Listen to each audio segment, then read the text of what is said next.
Hello, नमस्कार, सत श्री अकाल, आदाब। कैसे हैं आप सभी लोग? मुझे ये अभी मैं मान के चल रहा हूँ, मुझे ये यकीन है कि आप लोग बेहतरीन होंगे, जहाँ भी होंगे स्वस्थ होंगे, जिंदाबाद होंगे। तो आज अगर यहाँ पे अगर हम लोग यहाँ उपस्थित हैं, अगर मैं आप सभी से बात कर रहा हूँ, तो इसकी एक वजह है और बहुत ही प्यारी सी वजह है। जैसे किसी भी इंस्टीट्यूट, कोई भी इंस्टीट्यूट अपना साल में एक बार एनुअल मीटअप रखता है, जो उसके स्टूडेंट पास आउट्स हैं। मैं आज आप सभी के सामने उसी रिश्ते के साथ खड़ा हूँ। यहाँ पे एज अ स्टूडेंट भी मेरा रिलेशन रहा है यहाँ के जीसीसी इंस्टीट्यूट के साथ, और एज अ शिक्षक, एज अ टीचर भी मेरा यहाँ पे बहुत ही अच्छा एक्सपीरियंस रहा है। और इसी के साथ बात आगे बढ़ाते हुए मैं आशुतोष आप सभी के साथ यहाँ मौजूद हूँ। थोड़ी सी गुफ्तगू करेंगे, थोड़ी बातचीत करेंगे और जानेंगे थोड़ा सा एक दूसरे के बारे में। जैसे कि मैं जानता हूँ यहाँ पे जो मैक्सिमम ऑडियंस हैं वो डिप्लोमा होल्डर स्टूडेंट्स हैं, चाहे तो उनके पेरेंट्स हैं या फिर कुछ ऐसे स्टूडेंट्स हैं जो they are trying to grab something from online platform. तो आई वेलकम यू ऑल। और मैं अपने बारे में थोड़ी सी अगर चीज़ें बता दूं, तो मेरा नाम है आशुतोष। और क्योंकि मैं भी एक डिप्लोमा स्टूडेंट रहा हूँ from Delhi, I am from Delhi, and I have completed my diploma from GB Pant institute, that is in Okhla. ठीक है, वहां से डिप्लोमा करने का कोई, हालांकि अगर मैं शुरू से बहुत ही कैजुअली अगर आप सभी से बात करूं, बहुत ही खुल के बात करूं, यहाँ पे मैंने टॉपिक भी लिखा हुआ है कि ऑप्शंस आफ्टर डिप्लोमा, तो इन पे भी बात करेंगे।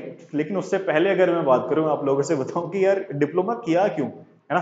कि सर आप डायरेक्टली भी जा सकते थे, जेई मेंस के लिए जा सकते थे। तो मैं आपको सीरियसली क्लियर कट बता दूं कि जितनी गाइडेंस, जितने प्रोग्राम्स, जितने गाइडेंस, जितने सोर्स ऑफ गाइडेंस में अगर कह लूं अभी अवेलेबल है ना, आज से अगर 5 साल पहले अगर आप जाओगे ना, तो इतनी सारी चीजें अवेलेबल नहीं थी।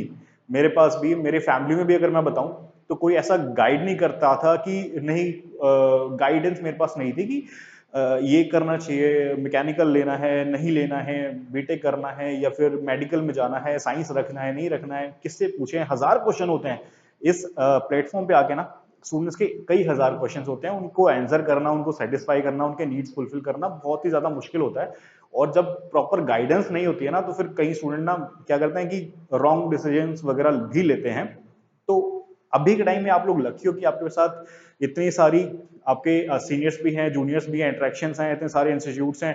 फैमिली में भी बहुत सारे लोग होंगे जिन्होंने अच्छा अचीव किया होगा इतने सालों में, और तो बस लॉट ऑफ गाइडेंस है। लेकिन यहाँ मैं बात कर रहा हूँ कि क्या था मेरे टाइम में। अगर मैं 2015 बैच मेरा रहा है डिप्लोमा जीबीपन से, तो उसमें मैंने मैकेनिकल में मैंने सबसे पहले तो सीयूटी का फॉर्म भरा एंड रैंक ठीक अच्छी आ गई कि गवर्नमेंट इंस्टीट्यूट, और जीबीपन मिल गया था। बहुत ही एवरेज स्टूडेंट था, इतना कुछ खास नहीं था, बहुत ही एवरेज स्टूडेंट था। और वहां मैंने ज्वाइन किया diploma, and then I have completed my diploma. उसी के साथ साथ कहीं ना कहीं मुझे सेकंड ईयर में फील हुआ, क्योंकि हालांकि गाइडेंस नहीं थी, बट ऐसा नहीं था कि मेरे पास मेरे गोल्स पता नहीं थे मुझे कि मेरे को करना क्या है एक्चुअली में, एट लास्ट मुझे अचीव क्या करना है।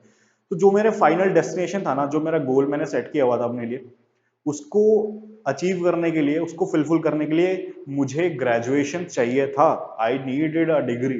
तो इसी के साथ कहीं ना कहीं डिग्री करने का डिप्लोमा के बाद, ये एक वजह मैं कह सकता हूँ, दो तीन वजह मेरे पास थी।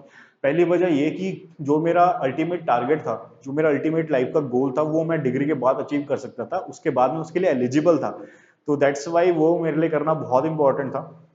और मैं बता दूं कि डिप्लोमा में कई स्टूडेंट्स होते हैं कि डिप्लोमा के बाद जॉब के लिए जाते हैं और डिग्री की परस्यू नहीं करते। तो होता है, कुछ फाइनेंशियल बैकग्राउंड भी ऐसी रहती है। मेरे साथ भी कई सारे स्टूडेंट्स रहे हैं, मैक्सिमम ने डिग्री करी, कुछ ने डिप्लोमा के बाद जॉब लिया, कुछ ने वहां से छोड़ के अपनी फील्ड चेंज करी। बहुत सारे स्टूडेंट्स ऐसे एग्जाम्पल्स हैं। यहाँ हम बात करेंगे ऐसे स्टूडेंट्स जो डिप्लोमा के बाद डिग्री के लिए आते हैं। ठीक है, तो उसी में अगर मैं आपको बता दूं कि कई सारे होते हैं, जैसे डिप्लोमा के बाद आपके पास ऑप्शंस क्या क्या रह जाते हैं। दो ऑप्शन है, गो फॉर प्राइवेट जॉब, जो आपकी कैंपस प्लेसमेंट्स वगैरह होंगी, उसके बाद आप प्राइवेट जॉब में उसमें जाइए। Next is government job, like JE वगैरह अगर आपने देना है तो। लेकिन मैं कहूंगा कि यार आपके पास ये लिमिटेड ऑप्शंस हो जाते हैं। गवर्नमेंट जॉब में भी you have limited options after diploma. कोई 12th के बाद डिप्लोमा है, कोई 10th के बाद, तो आपके पास लिमिटेड ऑप्शंस हो जाते हैं। लेकिन वहीं अगर आप डिग्री के बाद जाते हो, तो आपके पास ग्रेजुएशन का प्लेटफॉर्म होता है, and you have wide range of accessibility, या फिर वाइड रेंज ऑफ आपके पास ऑप्शंस हो जाते हैं, जिसमें आप इजीली अपना करियर एक्सप्लोर कर सकते हो। इसी के साथ मैं बात करूंगा कि प्राइवेट जॉब की अगर मैं बात करूं डिप्लोमा के बाद, तो जीबीपन में भी मारुति सुजुकी वगैरह आई थी, ओमैक्स आई थी। मेरा भी कैंपस प्लेसमेंट हो गया था। बट पापा ने भी कहा, घर पे फैमिलीज ने कहा कि ठीक है, don't go for job, go for higher studies. मेरा अपना भी था, बट मैं ये था कि एक्सप्लोर करना नहीं छोड़ता था, क्योंकि मेरी हमेशा से हॉबी रही है पीपल इंटरेक्शन कह लो, म्यूजिक में हॉबी रहा है, राइटिंग का शौक रहा है, एंकरिंग का शौक रहा है, ये सारी चीजें रही हैं, तो कहीं ना कहीं मैं चीजें एक्सप्लोर करते रहता हूँ। तो हालांकि कैंपस प्लेसमेंट के बावजूद भी मैंने कैंपस प्लेसमेंट ली नहीं थी, I choose for higher studies, और उसी के लिए मैंने सेकेंड ईयर में प्रिपरेशन अपनी स्टार्ट कर दी थी, डिप्लोमा सेकेंड ईयर में। एंड सर्च करते करते कहीं ना कहीं मुझे जीसीसी के बारे में पता चला, and I have join the institute, और उसके साथ मैंने यहाँ पे फुल ऑन प्रिपरेशन की 1 साल। ऑल लीड का ऑप्ट किया था मैंने, मुझे नहीं पता था कि मुझे दिल्ली में मिलेगा कुछ कॉलेज बढ़िया की, पंजाब की, हरियाणा या यूपी में। तो I have chosen for all lead program, और ऑल लीड करने के बाद बहुत ही अच्छे से लास्ट में रिजल्ट आया, and I have taken admission in slide. और स्लाइड से डिग्री करने के बाद, स्लाइड की भी जर्नी एक बहुत ही अमेजिंग जर्नी रही है। हालांकि मेरी डिप्लोमा से जर्नी और स्कूल टाइम से ही काफी ज्यादा जर्नी अमेजिंग रही है, क्योंकि एक्सप्लोरिंग का हमेशा कीड़ा रहा है, और उसके बाद भी डिप्लोमा में भी काफी चीजें नई, कबड्डी टीम में भी था, उसके बाद एक्स्ट्रा करिकुलर एक्टिविटीज में हमेशा इंडल्ज रहता था, प्रोजेक्ट्स भी किए थे। उसके साथ साथ जब डिग्री में गए, स्लाइड में गए, तो वहां पे फिर अलग ही चार्म रहा, फिर अलग ही वहां पे जो भी टेक्निकल टीम्स हमारी थी, मेजर टेक्निकल टीम्स वहां पे, मैकेनिकल की अगर मैं सिर्फ कोर मैकेनिकल की बात करूं तो वहां पे 3 मेजर टीम्स हैं। अगर कंप्यूटर साइंस की बात करूं, इलेक्ट्रॉनिक्स की बात करूं, तो उनकी टीम्स अलग हैं, 2-3 टीम्स उनकी इतनी फेमस हैं, वो इंडिया लेवल पे फेमस हैं, पैन इंडिया नाम चलती थी सारी टीमों की। तो उसी में मैकेनिकल की सबसे बेस्ट टीम जंकयार्ड वॉरियर्स, वो मैंने ज्वाइन किया। उन्होंने फिर पार्टिसिपेट किया, different different pan India competitions होते हैं, उनमें से सबसे फेमस कॉम्पिटिशन होता है अपना बाहा एसएई इंडिया चैंपियनशिप, तो उसमें पार्टिसिपेट किया, एटीवीसी में पार्टिसिपेट किया। उसमें हमने ऑल टेरन व्हीकल डिजाइन किया, फैब्रिकेट किया, उसके लिए सस्पेंशन डिजाइन करना, उसकी डिजाइन, रोल गेज का डिजाइन तैयार करना, उसके बाद डिफरेंट डिफरेंट आइट्रेशंस, ब्रेक के कैलकुलेशंस, ब्रेक डिजाइन करना, सस्पेंशन डिजाइन करना, एंड ट्रांसमिशन से लेके एवरीथिंग वो सारे स्टूडेंट्स अपने आप करते थे। ये सारी चीजें बहुत फैसिनेटिंग रही, डिग्री का एक्सपीरियंस भी बहुत सही रहा। Then campus placement, I got placement in Mahindra and Mahindra from campus slide, and presently I am working there as assistant manager। And आप लोगों के साथ मैं आज यहाँ पे, इसलिए ये थोड़ा एक ब्रीफ डिस्क्रिप्शन था मेरे बारे में, और ये चीजें मैंने आपको इसलिए बताई क्योंकि मैं ये मान के चल रहा हूँ कि जितने लोग ये वीडियो देख रहे हैं वो कहीं ना कहीं किसी ना किसी तरह से स्लाइड से, सॉरी, जीसीसी से जुड़े हुए हैं। और अगर जीसीसी से जुड़े हुए हो तो कहीं ना कहीं मैं आपका सीनियर हूँ, या फिर मैं जूनियर हूँ, आप सीनियर हो, पुराने लोग अगर वीडियो देख रहे हैं तो इसलिए अपना रिलेशन बन जाता है। तो मैंने अपने आप को इंट्रोड्यूस किया ताकि थोड़ी चीजें रिलेट कर पाओ। जो स्टूडेंट्स अभी जस्ट डिप्लोमा करके आ रहे हैं डिग्री के लिए, या फिर सोच रहे हैं डिग्री करने के लिए, तो उनको कैसे थोड़ी सी मोटिवेशन मिले मेरे से। अगर किसी एक स्टूडेंट को भी मिल जाती है तो I will be very satisfied कि आई हैव इन्फ्लुएंस्ड या फिर I have motivated one of you to come and go for higher studies, क्योंकि इसकी अल्टीमेटली बहुत ज्यादा वैल्यू है। Now when I am working in any industry, उसमें अगर मैं काम कर रहा हूँ, मैं देख रहा हूँ कि चीजें डिप्लोमा लेवल पे अगर कोई, अगर मेरे इंडस्ट्री में अगर आता है, या फिर इंडस्ट्री किसी और में भी आता है, मैंने ट्रेनिंग भी हालांकि इंडस्ट्रियल ट्रेनिंग्स वगैरह की, वहां पे भी दिखता था कि जो ऑपरेटर हैं, आप एज अ डिप्लोमा भी चीजें करते हो तो आप एज अ ऑफिसर ग्रेड नहीं जा पाते हो कहीं पे भी, and for achieving that post you need a lot of experience. But if you are going with a degree in your hand, that makes a lot of difference। वहां पे आप अलग ही खड़े होते हो, you are an officer and you are capable, you have the ability, or you have that decision making power with you, तो that makes a lot of difference there ना। तो इसी तरीके से अगर मैं बताऊं आप लोगों की, एक तो प्राइवेट जॉब का ऑप्शन आपके पास डिग्री के बाद भी कैंपस प्लेसमेंट का तो होता ही है। देन गवर्नमेंट जॉब आपके पास हालांकि डिप्लोमा में भी है, बट डिग्री के बाद आपके क्या है, प्लेटफॉर्म और वाइड हो जाता है, आपके पास ऑप्शंस डिफरेंट डिफरेंट हो जाती हैं। ठीक है।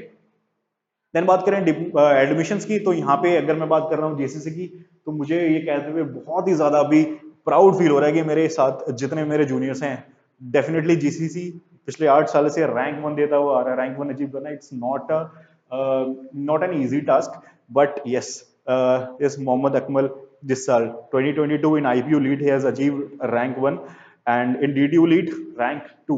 तो ये अपने टॉपर की बात है। इसी तरह के हमारे पिछले 8 साल से रैंक 1 अचीव करता हुआ है जीसीसी। और इसी के साथ यहाँ पे डिफरेंट डिफरेंट अगर मैं फैकल्टीज की बात करूँ तो yes, you get a lot of things to explore. ठीक है, बहुत ही ज्यादा अच्छे फैकल्टीज, क्योंकि मैंने जिन फैकल्टी से पढ़ा वो अभी लाइफ में बहुत अच्छे एक्सेल कर रहे हैं और काफी अच्छे अपने ड्रीम्स को फुलफिल कर रहे हैं। एंड बहुत ही अच्छी अच्छी पोजीशंस पे हैं। और यहाँ के स्टूडेंट्स भी अगर मैं बात करूँ, मैं एक अगर आपके साथ शेयर करूँ, अगर यहाँ पे मैं दिखाऊँ आप लोगों को कि this is my class, this was to be my class, and yes, ये मेरी क्लास थी। अगर एज अ सीनियर मैं आपसे बात कर रहा हूँ बहुत ही कैजुअली, ये मेरी क्लास थी, ये रहा मैं, और ये मेरा पूरा बैच आज बहुत ही अपनी सही सही जगह सेट है। ठीक है, नीतीश ही वॉज इन स्लाइड मेरे साथ ही। उसके बाद में बात करूं पीछे, रोहित स्लाइड में आज जेएसडब्ल्यू स्टील में as a executive engineer place है। He was in triple M U T flight. Then अगर बात करें फिर नीतीश की, नीतीश भी स्लाइड में, शोभा इट इज YMCA है ना, जस्सी IPU में। तो काफी सारे सितारे रहे हैं हमारे साथ बैच में, और सही ऐसे ऐसे बैच हर साल जो आता है ना, और वो उसमें से हर सितारे, सारे बैच के अलग अलग डिफरेंट डिफरेंट सितारे अपने बढ़िया बड़े जगह पे जाते हैं, और उसके बाद किसी न किसी रेपुटेड जगह पहुंच जाते हैं। तो इसीलिए मैं कहता हूँ कि यार डिप्लोमा के बाद डिग्री करना बहुत ज्यादा इंपॉर्टेंट है। ठीक है, थोड़ी सी मुश्किल आती है, ठीक है, वी फेस सम डिफिकल्टीज, कुछ को फाइनेंशियल डिफिकल्टीज हैं, कुछ को कुछ अलग तरीके की डिफिकल्टीज हैं, but overcoming those difficulties and making a path for you will enlighten your path through out your life. ठीक है, वो पूरा जर्नी है ना, वो पूरा इनलाइटमेंट हो जाता है, वो प्रॉपर चीजें आपके साथ फिर चलती हैं आगे। ठीक है, इसको अगर आगे ले चलें तो मैं वापस अपनी PPT पे आ जाता हूँ। ठीक है, यस,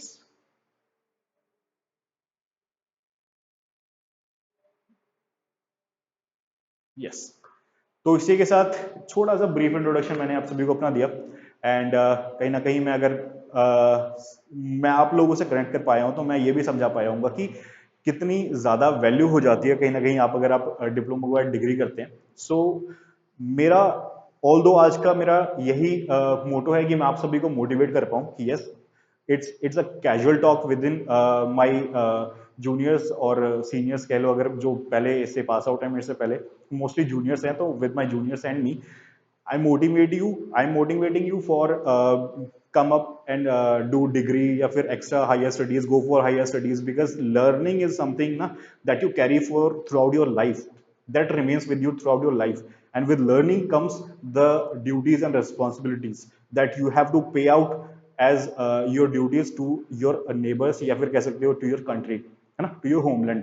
और उसके लिए आपके पास एजुकेशन की बहुत ज्यादा जरूरत होनी चाहिए, जरूरत होती है, और वो डेफिनेटली आपके पास हायर स्टडीज ही आएगी। ठीक है, सो क्योंकि यू हैव टू चेंज ना, सारी चीजें लेके चलनी है। जैसे अगर मैं बात करूं as a society, society as a whole, अगर मैं बात करूं यहाँ पे, अगर आपने कुछ चेंजेस करने हैं, तो have to be you have to have some sort of power with you, that with which you can make some difference in the society. ठीक है, या फिर जैसे मैं कर रहा हूं, अगर मैंने आज कुछ अचीव किया लाइफ में, अगर I am standing at some position today in the life, in my life, तो अगर मैं यहाँ से कुछ चीजें आप सभी को डिलीवर कर पा रहा हूँ, है ना, if I am able to help any one of you with your journey in your life, तो I will be very thankful ना। क्योंकि अगर मैंने आज अचीव किया, यहाँ पे आप सभी के सामने मैं खड़ा हूँ, और आप सभी चीजों को मैं ये सारी चीजें बता पा रहा हूँ, then yes, I am motivating you. And एक भी आप लोगों में से कोई भी एक स्टूडेंट अगर आके अगर अपनी लाइफ, हो सकता है कल मैं यहाँ ना रहूँ, ये चीजें चेंज हो जाएंगी, सेटअप वही रहेगा, लोग चेंज हो जाएंगे। ठीक है, तो कोई ना कोई आप में से अभी यहाँ पे खड़ा होगा, एंड ये चीजें अपनी लाइफ की हिस्ट्री या फिर लाइफ का अपना जो भी जर्नी रहा है, वो आप सभी को एक्सप्लेन कर रहा होगा। So that's all about me, and that's what I had to discuss with you guys. So इसी के साथ दो ही लाइन मैं कहूंगा आप सभी को मोटिवेट करते हुए, दो ही लाइन कहूंगा कि जैसे आप देखते हो ना, किसी भी कोई भी शिल्पकार होता है, शिल्पकार क्या करता है ना, छेनी हथौड़े से क्या करता है, एक कोई भी पत्थर लेता है और उसको एक बढ़िया सी प्यारी सी मूर्ति में कन्वर्ट कर देता है, तब्दील कर देता है। इसके लिए मैं कहूंगा जैसे आप सभी एक पत्थर के समान हो। ठीक है, अगर आप नॉलेज गेन करते हो, ठीक है, अगर if you are gaining some knowledge, if you are gaining some experience, if you are gaining some skills, तो वो क्या करती है ना, वो आपको निखारती हैं और चीजें तराशती हैं आपको। तो दो लाइंस के साथ मैं इस सेशन को यहीं पे खत्म करता हूं कि पत्थर पहले खुद को पत्थर करता है। जिस पत्थर के ऊपर शिल्पकार काम कर रहा है ना, इनर यू, तुम, आप सभी लोग अगर खुद को पत्थर नहीं करेंगे, यानी कि खुद को एक्सेप्टिंग नॉलेज, उस कंडीशन में आप नहीं लेके आओगे कि आप चीजें एक्सेप्ट करो, है ना, आप सीखो, आप खुद के अंदर वो इच्छुकता नहीं लेके अगर आएंगे ना, उस चीज की बात कर रहा हूं कि पत्थर पहले खुद को पत्थर करता है, तभी जाकर कुछ कारीगर करता है। अगर पत्थर, सपोज करो कि कोई ऐसा मटेरियल है, डक्टाइल कुछ ज्यादा ही है, अगर एक छेनी हथौड़ी पड़ा, अगर वो टूटा नहीं, वो क्या हुआ कि उसके अंदर चला गया या फिर एब्जॉर्ब कर लिया उसको, है ना, तो वो क्या होगा कि कभी वो तराश नहीं पाएगा उस चीज को, वो प्रॉपर उसमें से उभार नहीं आएगी, वो मूर्ति में कभी तब्दील ही नहीं हो पाएगा, है ना। तो पत्थर कह ले, you have to be strong, you have to be ready to learn, हमेशा, है ना, उस सिचुएशन में रहना पड़ेगा। पत्थर पहले खुद को पत्थर करता है, तभी जाकर कुछ कारीगर करता है। Then your teachers, your motivators, your instructors will be able to refine personality in you, है ना। So with these words, thank you all, thank you for watching this, and have a nice day.